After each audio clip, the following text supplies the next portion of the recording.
tengo otra vez contigo. Le doy gracias a Dios, siempre.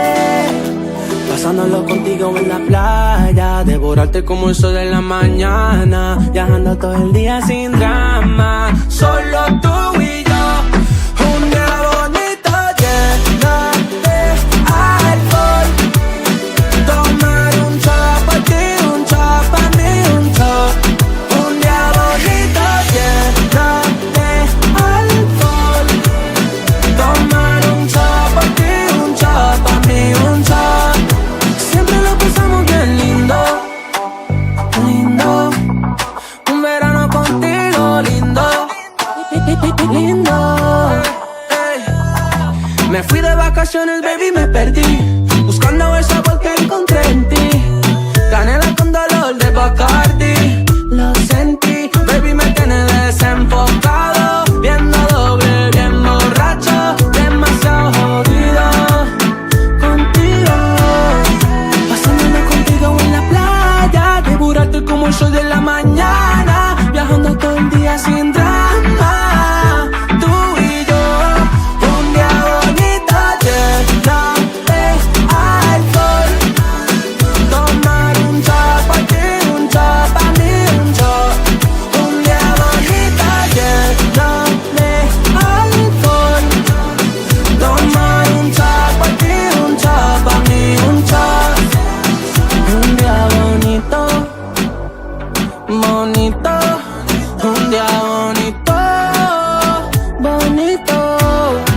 Pasándolo contigo en la playa, devorarte como el sol de la mañana, viajando todo el día sin drama, solo tú y yo. Un día bonito lleno de alcohol, tomar un shot pa' ti, un shot pa' mí, un shot. Un día bonito lleno de alcohol, tomar un shot pa' ti, un shot pa' mí, un shot. Un día bonito lleno de alcohol, tomar un shot pa' ti, un shot pa' mí, un shot.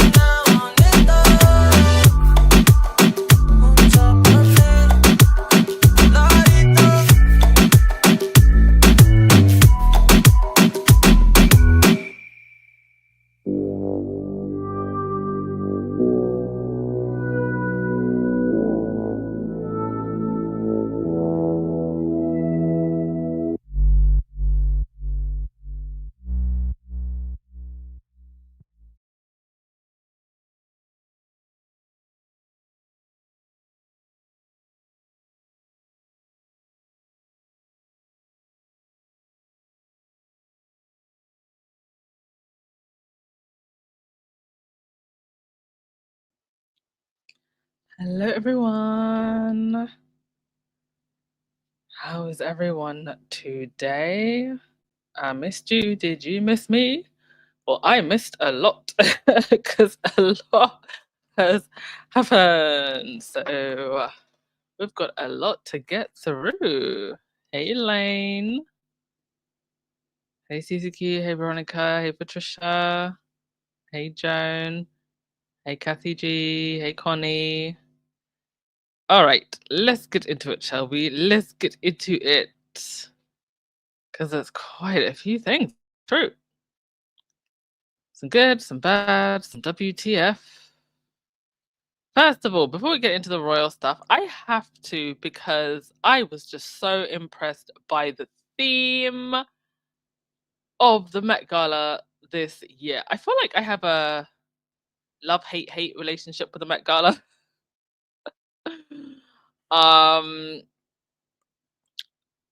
It kind of became a little bit of an who is this from the TikToks fest?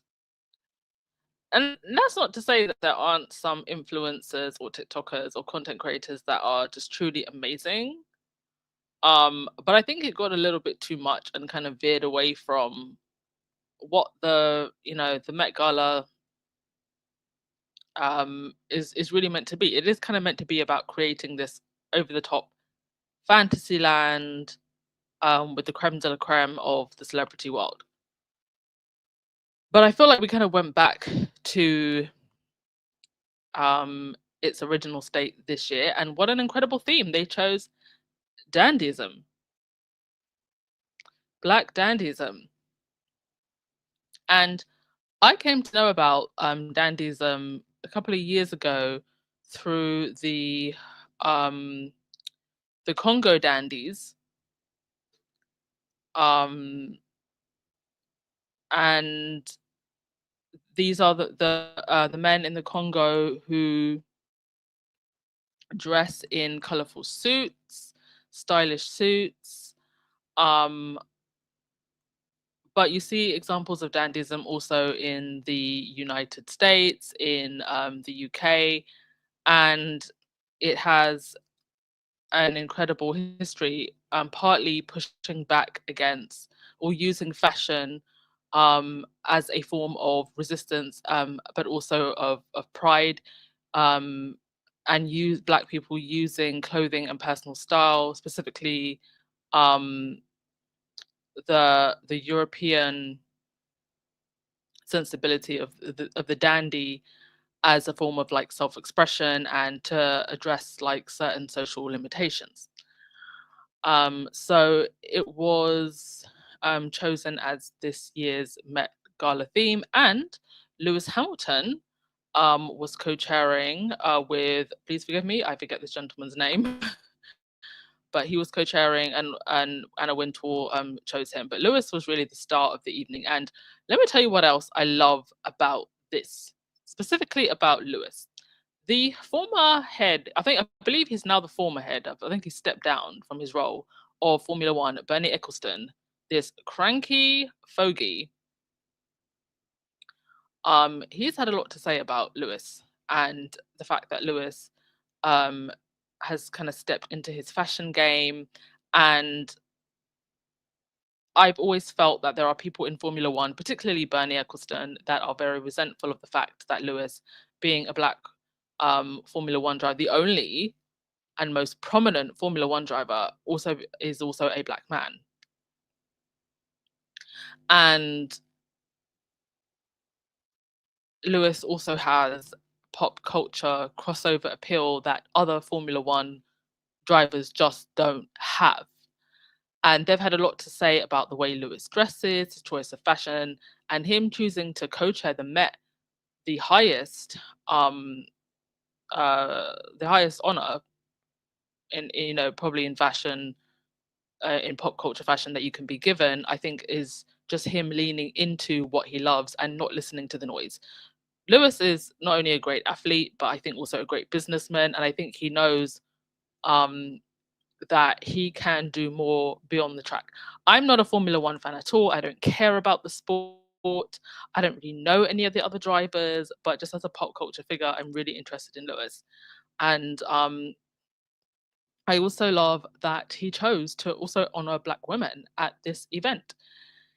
He gave Miss Lauryn Hill her flowers. This was actually probably my happiest moment of the night, seeing Lauryn Hill get her flowers. He wrote this on his Instagram after the event. He said, "You can't speak on Black dandyism, Black art, or Black aesthetics without honoring the Black women who shaped, nurtured, and redefined it all. This year, my intention was to uplift and be surrounded by some of those Black women whose brilliance moves me, artists, thinkers, visionaries who carry history and possibility in everything they do. I've invited Lauryn Hill, Regina King, Jordan Castile, Ming Smith, Adrian Warren, Daniel Deadweiler, Laura Simpson, and Rakita Jones to my table this year. Thank you all for your presence, your power, and the gifts you so generously share with the world. I'm deeply grateful to share this evening with you." Amazing. I've also noticed about Lewis the last couple of years that I think he's also leaned more into his kind of community work, charity work, um, and it seems to, at least from the outward looking in comparison to a lot of other male athletes, to be trying to be a good role model. So bravo to him, and bravo to the Met Gala. I actually really enjoyed seeing all of the outfits. Tayana Taylor, who I think pretty much stole the show with this.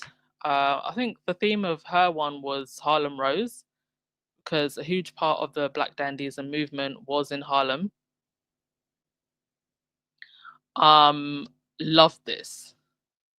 Absolutely loved this.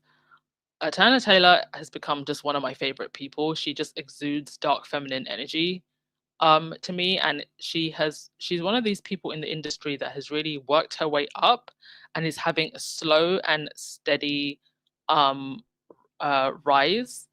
And I think that's the best way to go about it. You don't want to go too fast, too viral, but she's just really earning her way, and I think she really deserved this moment. I love this look. My other favorite looks of the night, Lupita. I actually think I like Lupita's look the best. Like, I think Tayana's look was just it was stunning, it was eye-catching, but my personal favorite was like Lupita's. I feel like if I was to go, I would have dressed like Lupita. I don't know who the lady is in the grey, but I also loved that. I feel like it's sometimes with the Met Gala, you have to strike this balance between getting the theme, being very dramatic because it's meant to be, but also not going too costumey. Some other looks, Jodie Turner-Smith, I really loved her look. It was giving almost steampunk. Janelle Monáe, she had like a two-part outfit, part one and then part two. She took that off. I don't know who the lady is in green, but I loved her outfit also.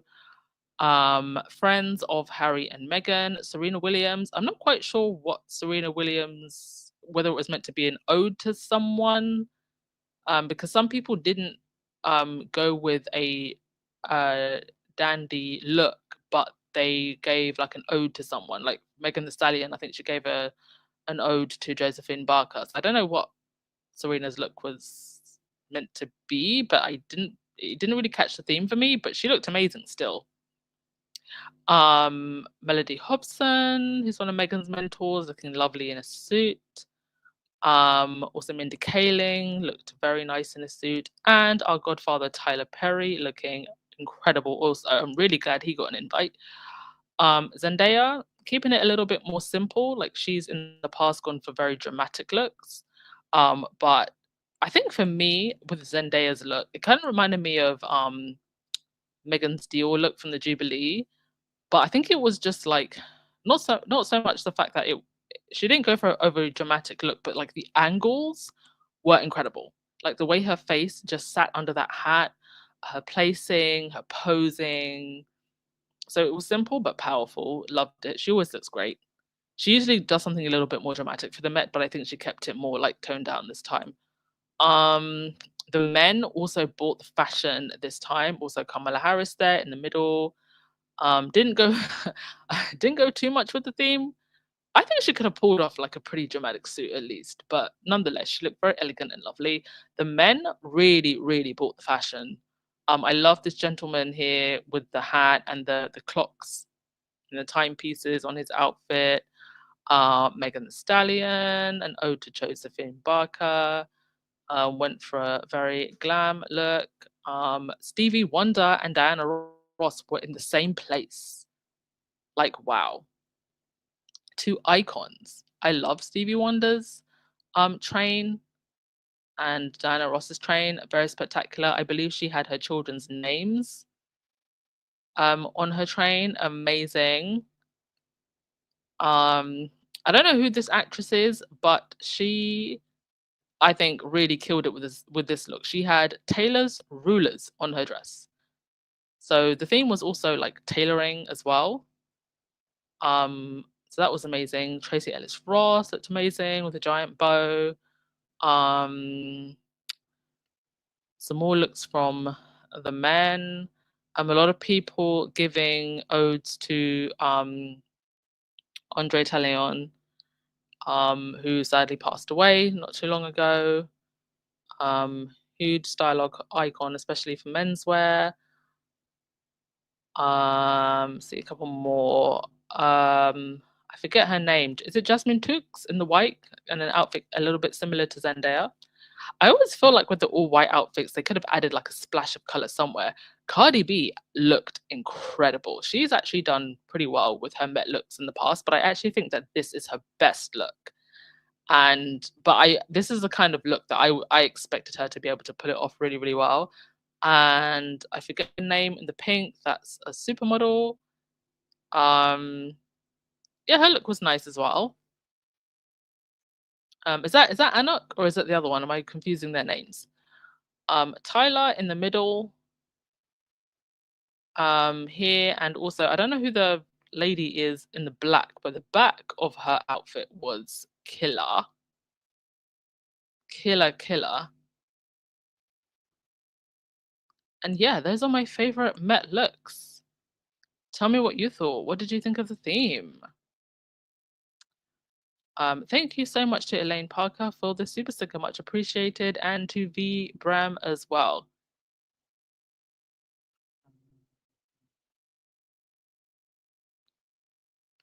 Like said, you said you thought Serena's look was an ode to Josephine Barker. Maybe there were quite a few people who gave an ode to Josephine Barker. I think Gigi Hadid did also. Yeah, I love Zendaya's look. Like said, you said Babyface next to RG's grand. Oh, was that Babyface? I didn't actually know who that was. Tangerine, you said Serena said she was going for a 1920s look. I see it in the shawl, but not necessarily the dress. Her beautiful skin was a showstopper. Sis was glowing. Yeah, Serena's been looking amazing recently. Absolutely amazing. Sharon Zendaya always looked good. I mean, I don't know how Zendaya could ever look bad. She's got that tall, slinky supermodel body. Just every angle of her face stunning. Tom Holland is really winning. Okay, that was the Met. I had to go through some looks. Also, major event this week. Archie's 6th birthday. I don't know how many t-shirts and onesies Archie has been given. Got to be a whole collection at home. But that baby is very much loved. And I'm just so glad that the Sussex children get to grow up surrounded by love. And you can see he most definitely has Harry's dark red hair, which is actually no, his hair is actually darker than Harry's, which is just amazing. He's got daddy's locks. So happy birthday to Prince Archie, Sir Archie of Montecito, who is now 6. Gosh, time flies, doesn't it? It literally feels like just yesterday Harry and Meghan were standing in front of those cameras, and we know what Meghan went through when she was pregnant with Archie. And Meghan's a fighter, and so is this little boy. And now Meghan did post a picture of Archie with this caption that said, our son, happy 6th birthday to Archie. Thank you for all of the love, prayers, and warm wishes to our sweet boy. He's 6. Where did the time go? And for all of you who came to celebrate with us at his party last weekend, thank you for making his birthday so incredibly special. Now, the same tabloids that would have you believing they know everything that's going on with the Sussexes didn't know that little Archie had a whole 6th birthday party. The same ones that are telling you that Charles wants to Zoom his grandchildren. Ridiculous. Now, I've been in this royal space now for almost 4 years. It's coming to 4 years, right? 4 or 5 years. And I guess I shouldn't really be too surprised when things like this happen, but certain things just still knock me off my feet. When I saw this picture, I assumed that maybe it was somewhere in California, but I wasn't really consciously thinking or trying to guess. Neither did I really care that much where this photo was taken. I just saw a nice, cute Instagram-like photo, which I'm sure many people will replicate. The Derangers and the Daily Fails and the tabloids went straight to try and figure out where this picture was taken. They literally went and zoomed in on every section and somehow managed to find out, possibly based on the the rock formations and the balcony where this picture could have possibly been taken, possibly at this Mexican retreat. This is stalking. This is weird. This is borderline criminal, if you ask me. I did not see one Sussex fan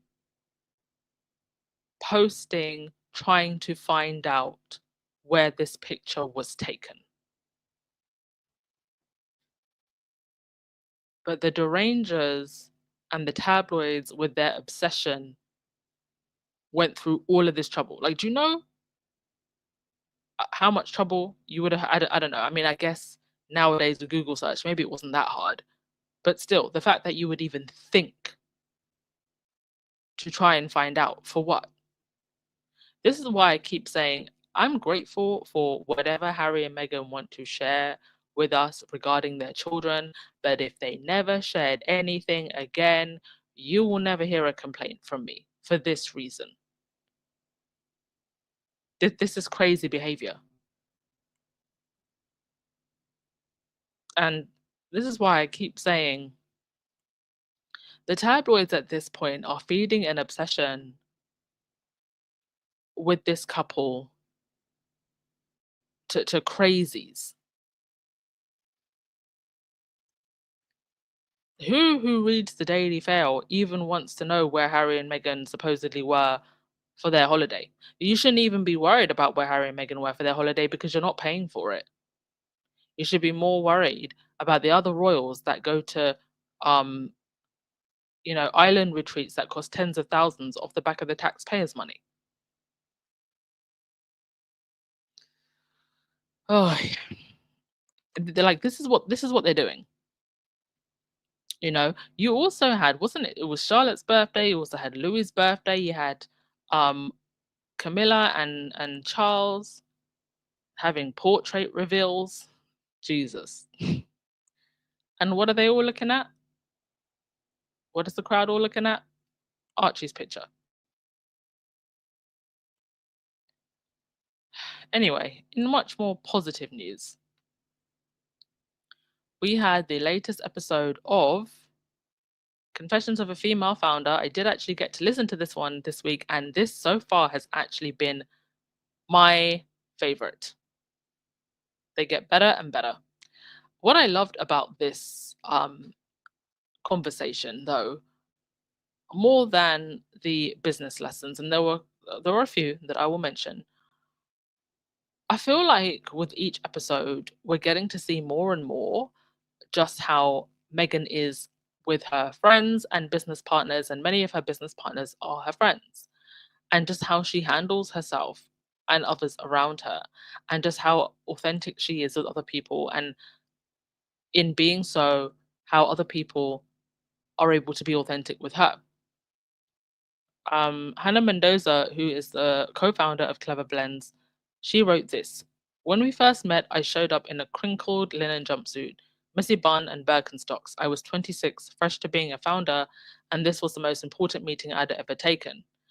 I talked at dizzying speed about adaptogens, ingredient sourcing, and my vision to help people feel better in their bodies and minds, and spent at least 15 minutes of our precious time sharing my favorite beaches and hiking trails because I wanted you to fall in love with this little town like I had. I may have even asked if you wanted to come surfing with me.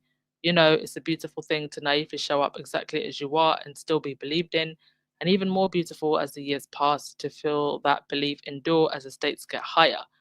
The little text to say, I'm proud of you, that are most important on the hard days, as clever fuels thousands each morning, we're fueled by badass women raising each other up. And you really got the sense of that when you were listening to the podcast. Meghan invited her to her home. And it was more, Meghan asking her about her brand. Um, and and one of the most interesting things actually was how Meghan came to find out about Clever Blends. It was a friend that had given her like a gift basket, and there was a Clever Blends packet in the gift basket. And it was also interesting to listen to Mendoza's journey as a person, feeling like an outsider, and then coming to California and being immersed in, these kind of like alternative kind of lifestyle community, and meeting women that just really showed up as their authentic selves, and were a little on the fringes, but she got to feel a sense of freedom and self-love in her body that she'd never felt before. And you can kind of see how that personal journey led to creating the product that Clever Blends is now. And not just product, but I just think the whole energy around the brand, and that Meghan could so obviously see. So one of the business lessons is just to really show up authentically as yourself.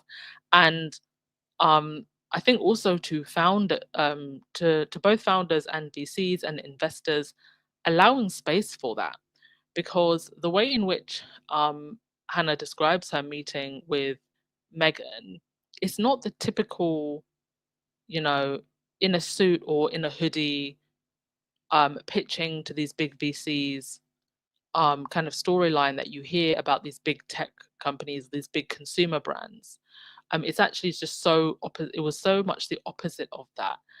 And I really just love that, especially women and female founders and the people that want to support them are just trying to encourage each other to show up in a more authentic way that doesn't necessarily speak to this hyper masculine way of doing business. Like, we don't have to all fit into that box. Not that there's anything, wholly wrong with that, but we have to make room for all types of founders, all types of way of doing business, and perhaps in a way that speaks a little bit more to the feminine. So it was just an incredible episode, and just to listen to two people, and you can really just sense the energy and connection between them. So bravo to Clever Blends, and bravo to Meghan, because this is actually, she said, the first company that she ever invested in. And what a great choice. Clever Blends, I think they're in what, like 500 Whole Foods now? And it's just a beginning. I'm sure that they're shipping overseas now. I haven't had a moment to order and try. But I see them being in more stores in different countries. All right. Over in Vegas, Harry made his way to take part in an event that was linked to the Diana Awards. And I'm going to read from the Sussex.com website. Tomorrow's leaders today. Prince Harry was in Vegas with the Diana Award for the Knowledge event, championing the crucial need for business investment and youth development to work hand in hand. The exec circle main stage discussion brought together the Diana Award CEO, Dr. Tessie Ojo, CBE. I hope Miss Dr. Tessie Ojo, CBE, is a loyal one. I hope she's a loyal one, because we know how some of these people are now, the Sophie Chandukas of the world. Service now Paul Phipps and the Diana Award recipients Christina Williams and Sony Khan to discuss how businesses can invest in strengthening the next generation of leaders to build a more robust and stronger workforce in the future. The Duke posed questions to the young leaders about their experiences and insights into values-driven workplaces, helping uncover the deeper layers of the issue. So I will post that in the chat if you want to go read the full post. I haven't seen any video from this so far, but hopefully we will get hopefully we'll get some video from this, and it sounds great, you know. And regardless of what is going on around them, Harry and Meghan just continue. They've got work to do. They've got a life that they're building. They've got friends and family where they are, and they don't have to worry about the drama that the other side want to create. Yeah, like I said, I wish the chat was longer as well. Like, I feel like it had only just gotten started when they finished. It's truly a great episode. Yeah, this is what working royals look like. Working royals just make their own money. You know?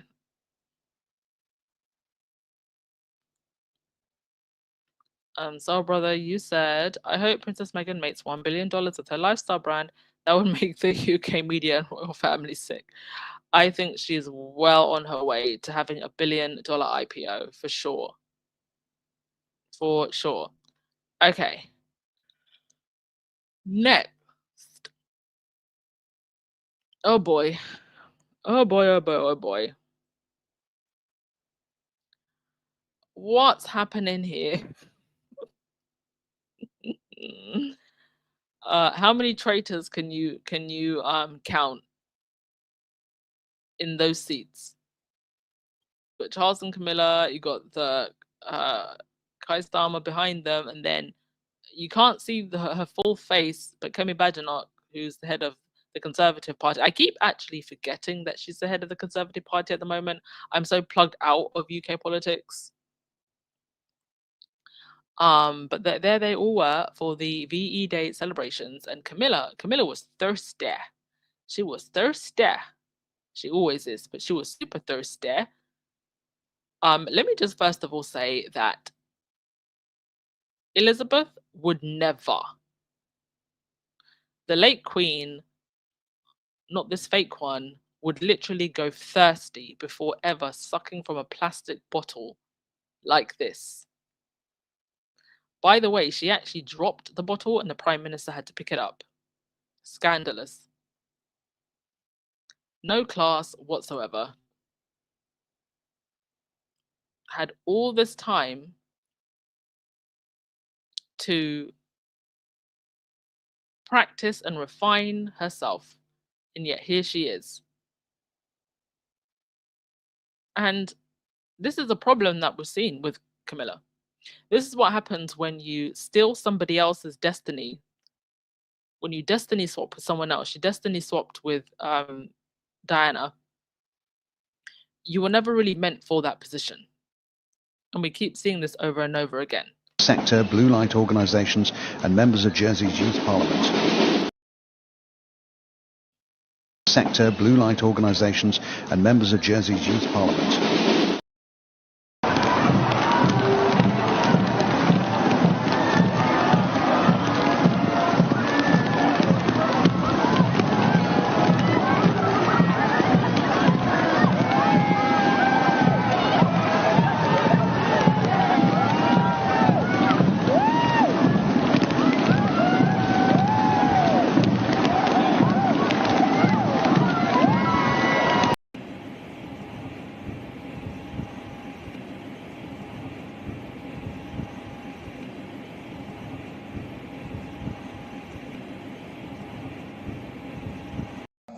There. These are her grandchildren behind her and one of her nephews, so a big moment for them.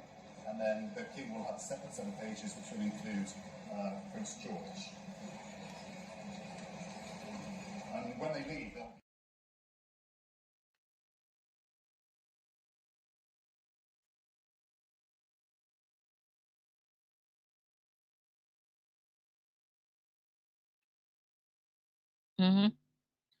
No class at all. No class at all. Now, one of the things that people picked up on about the VE celebrations with the royals this year was the supposed lack of crowds. Now, some people were saying that the security measures made it a little bit more difficult. I just actually happened to be passing through town at the exact moment when the planes were coming over, so that was actually quite nice to see. But let me first of all just say, before I go any further, VE Day is meant to be about the veterans and celebrating freedom. That doesn't necessarily have to center around the royals. There are many community events that happen around the country. You can watch it on your telly. Heck, you can actually just watch it in your back garden because the planes went right over London. So this whole idea that it has to center specifically around the royals in itself, I think, is quite problematic. It's about the veterans and freedom. But people did take note of the crowds. And I think the royals and the media also took note of the crowds. Now, whether it's because less people showed up, whether it's because the weather, granted, it was spitting a little bit, but it was relatively clear day. I mean, it started to get a little bit grey, but it wasn't like pouring down or anything. It wasn't freezing cold. It was generally warm. So some people saying, oh, it wasn't like the sunniest day. Maybe that's why the crowds were low. Whether or not you believe it was about security, or whether or not, or whatever it is you believe, the crowds were thin, as was the balcony that they never stopped going on about. The tabloids, the Daily Mail specifically, used a picture from the Jubilee in an article about VE Day. Why use fake pictures? I mean, why? Misinformation, trying to make things look like something they weren't.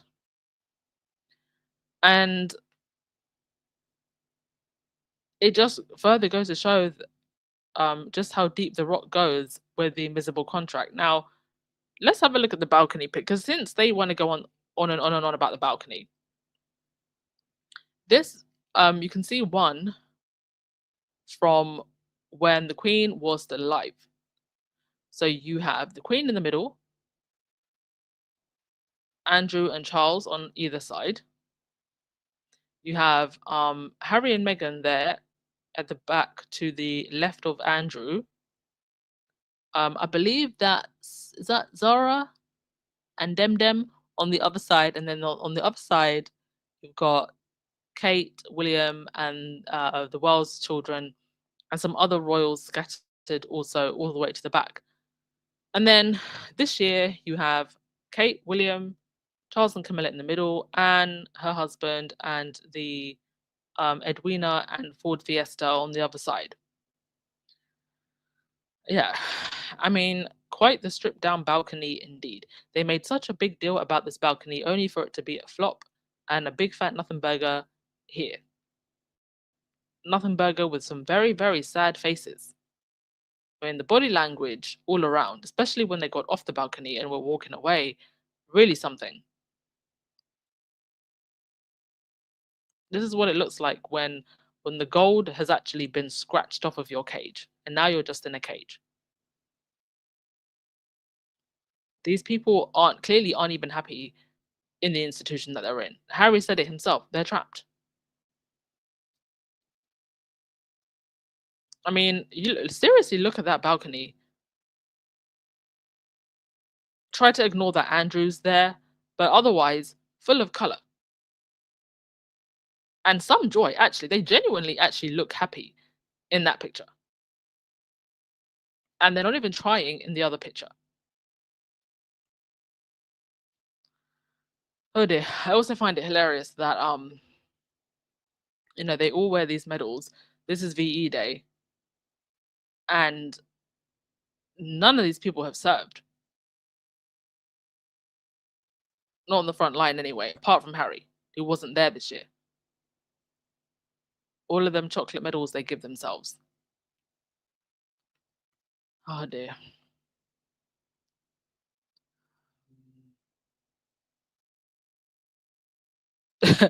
I am not even gonna read any of your comments about Camilla and the way that she was drinking from that bottle. No, sorry.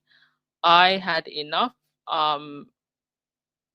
fun bursting my intestines laughing at the comments when I posted about this on Twitter. My tweet about it actually went viral and people were sharing it on the TikTok streets. Kevon, you said H&M are the most popular, irrelevant people I've ever seen. Indeed. And that's the best way to describe it. Exactly, Sharon. And they ignore veterans every other day of the year. They never say anything about Invictus.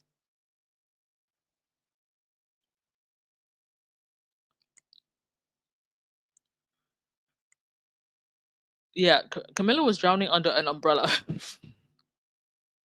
while it was raining.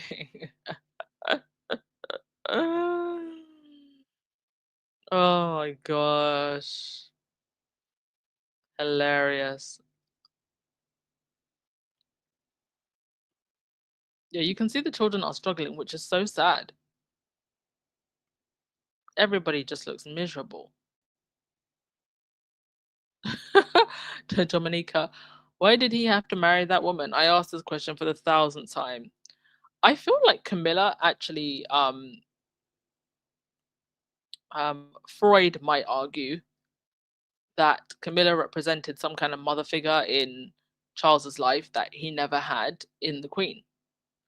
She was there to listen to his every complaint and soothe him and love him and stroke his ego. I actually think that's what it was. Clearly weren't the face.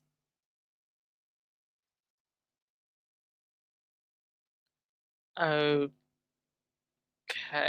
And you said Prince George's reaction when Camilla looked over at him on that balcony.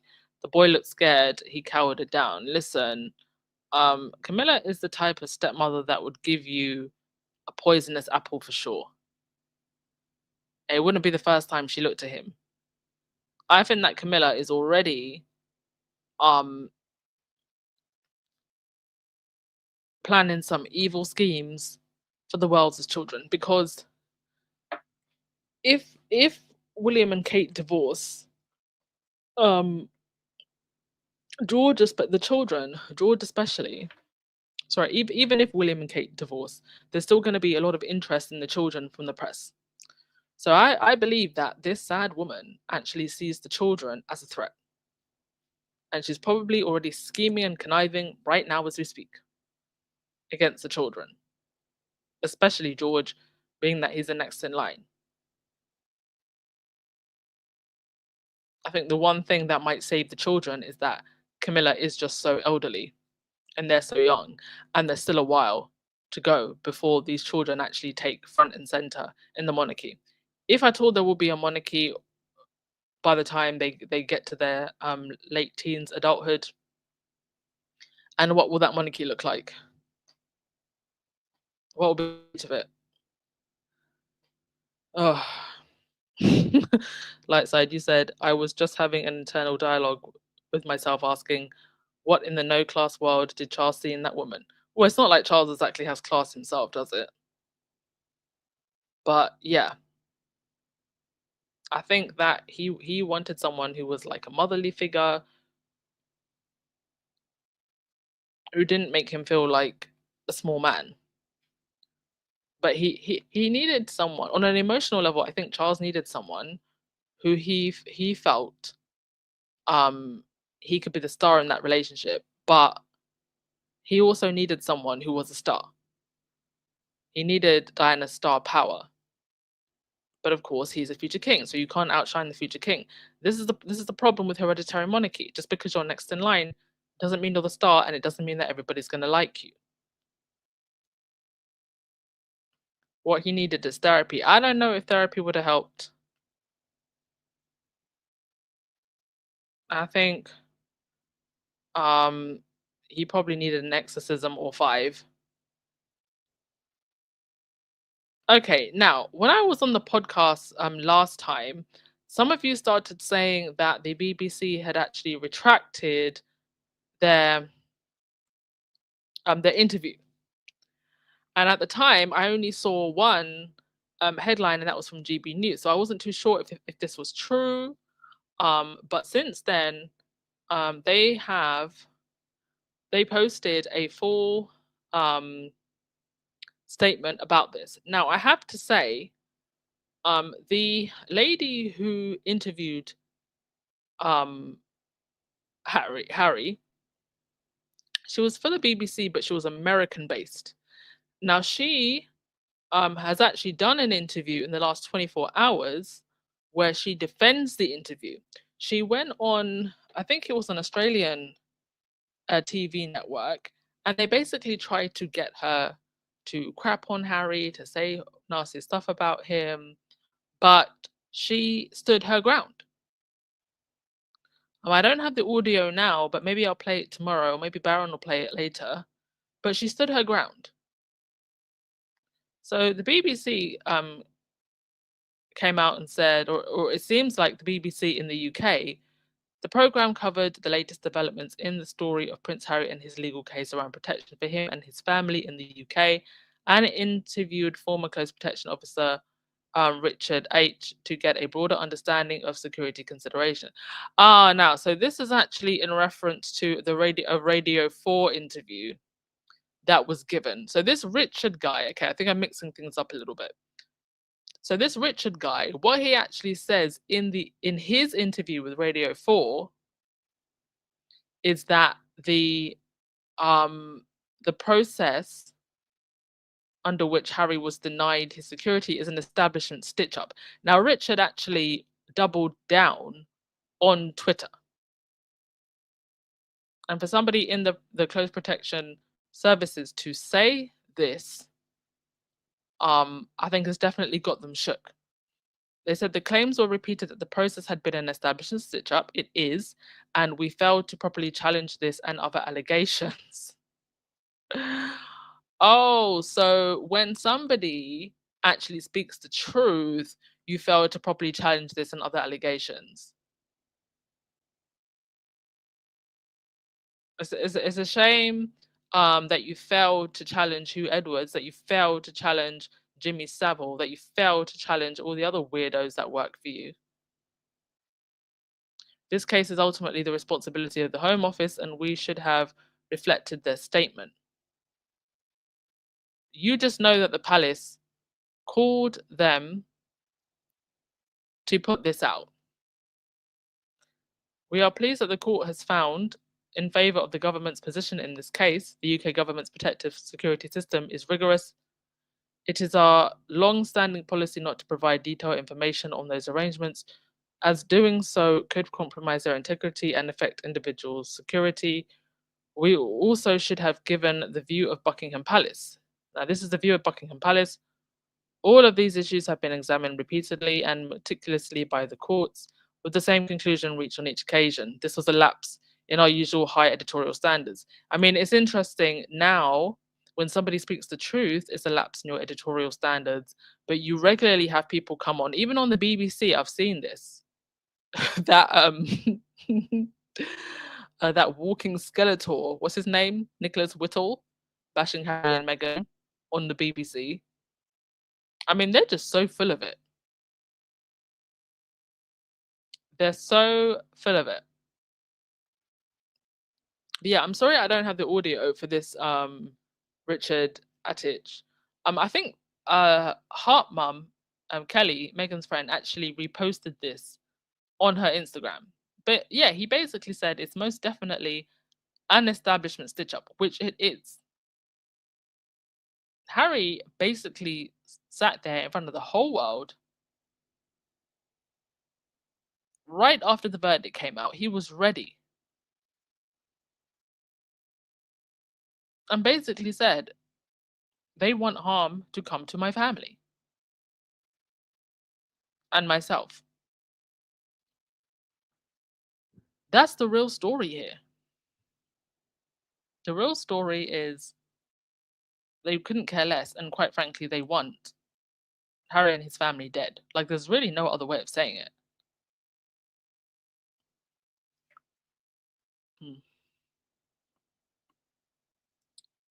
And all of this, you know, is or in the middle of all of this, you've also got a court case pending for the Daily Fail. The Daily, you have some Audacity fail.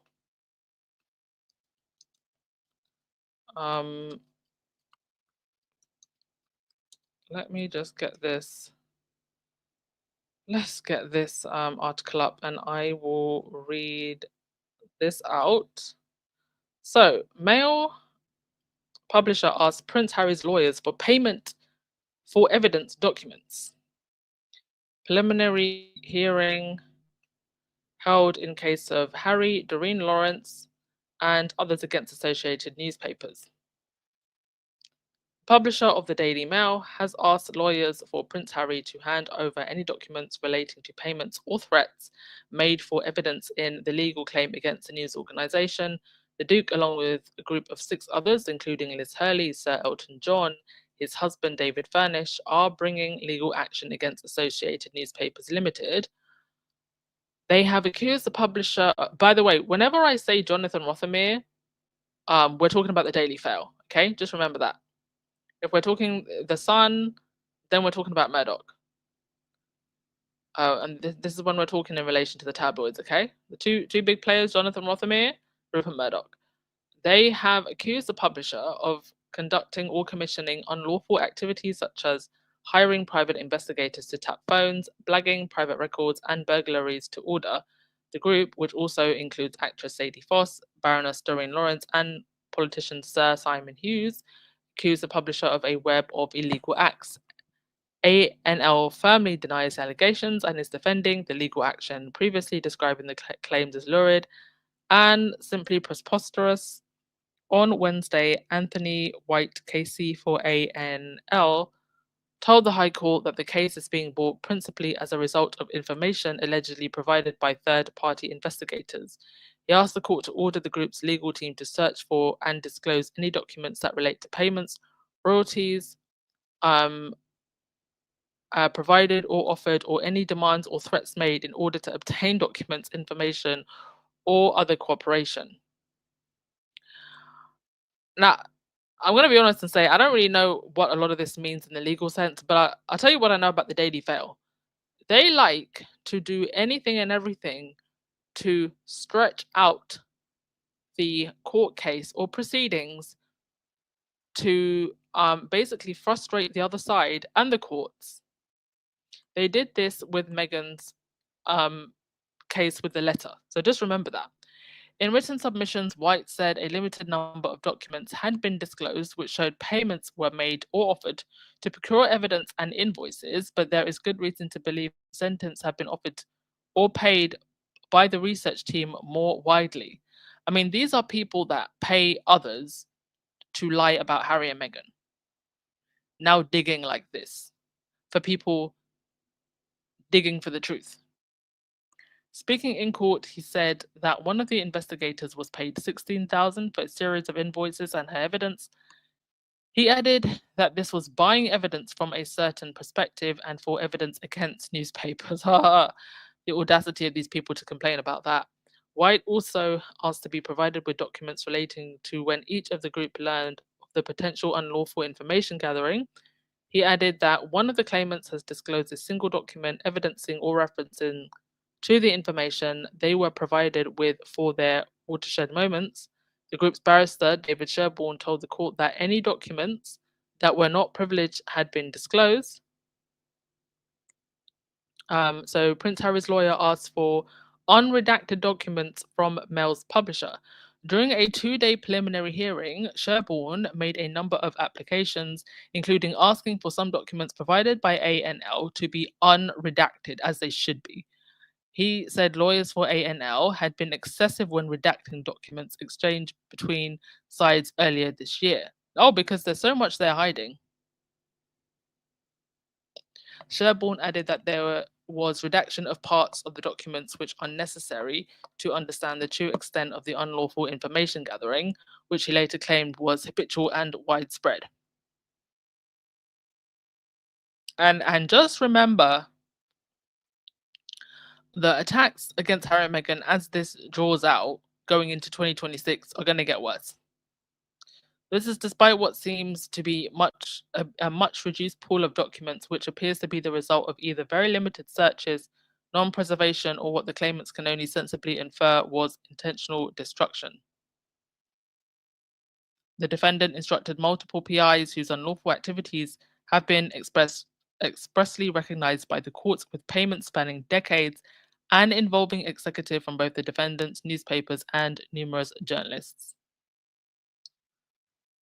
Wow. Okay, I'll post that in the chat. So if you want to read that in more detail and in full, you can. But just judging from what they said about the redacted documents, they're clearly hiding a lot. The Daily Fail are hiding a lot. The question is, what is it that they want hidden more than anything else? Light side, you said, I still question Princess Anne's mysterious 2 incidents. Her horse at the trooping of the colours was causing problems, then her knock on the head and her loss of memory of the incident. I just think that karma's coming for these people. I remember the incidences that you're talking about. I think it's just bad juju. I didn't think there was anything particularly suspicious about that incident, but maybe. I mean, the horses seem to be continuously running out of the asylum, literally escaping onto the streets of London with red paint and blood all over them. Yeah, exactly, Sharon. They never challenge the opinion pieces that are not based on facts about Harry. The palace comes off as desperate, more than desperate.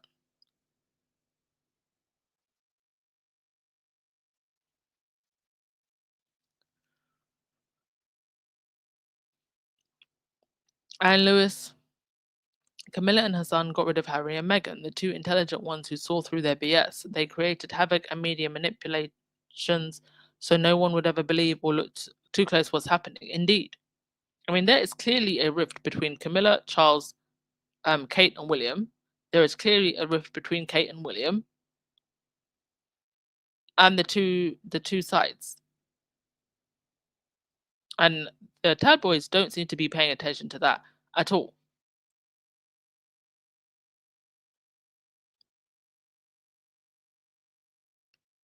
And Lewis, you said, if Harry stated if anything happens to them, the public knows where to look. We know the reasons why the Daily Mail shredded many emails. There's allegedly probably were blackmailing the royal family. Indeed, I think there's been a lot of blackmailing to the royal family to stop Harry from taking these court cases forward.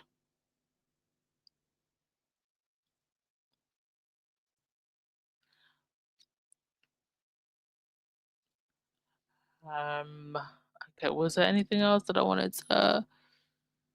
No, I think I'm going to leave it there. I have spoken for almost an hour. I can feel myself going to sleep. It's 2, oh my gosh, it's 2 a.m. That's it. Off to bed I go. Thank you so much as always, folks. Really appreciate you being here. Thank you, Kevon Slims, again for your donation. You said, why is it that the royal family doesn't want Harry and Meghan in the UK? Well, somebody actually made a good point the other day that they don't want them to take attention when they're here, because they will take all the attention. But that's the attention that they actually needed to make themselves relevant. But they don't like the idea of 2 family members having the attention. Even though Harry and Meghan obviously would have been very generous in making sure that, you know, they uplift everyone. But this institution did not need any more uplifting. It just needs to go. And we find ourselves here now. Thank you so much, Laureen, for your donation as well. Much, much, much appreciated. Thank you, everyone. Had quite a few donations today. Elaine, V, Kevon, Laureen, thank you. Anybody else wants to donate, you can do so via PayPal or buy me a coffee. And with that, oh, was there a troll? Oh gosh, yeah, they're coming out, aren't they? I mean, almost 700 in the chat. You just know a troll's listening. All right, folks, I'm gonna leave it there. I'm not gonna play the outro because I've got to get straight to bed. Love you all, appreciate you all. Enjoy the rest of your day. It's Friday. Ciao.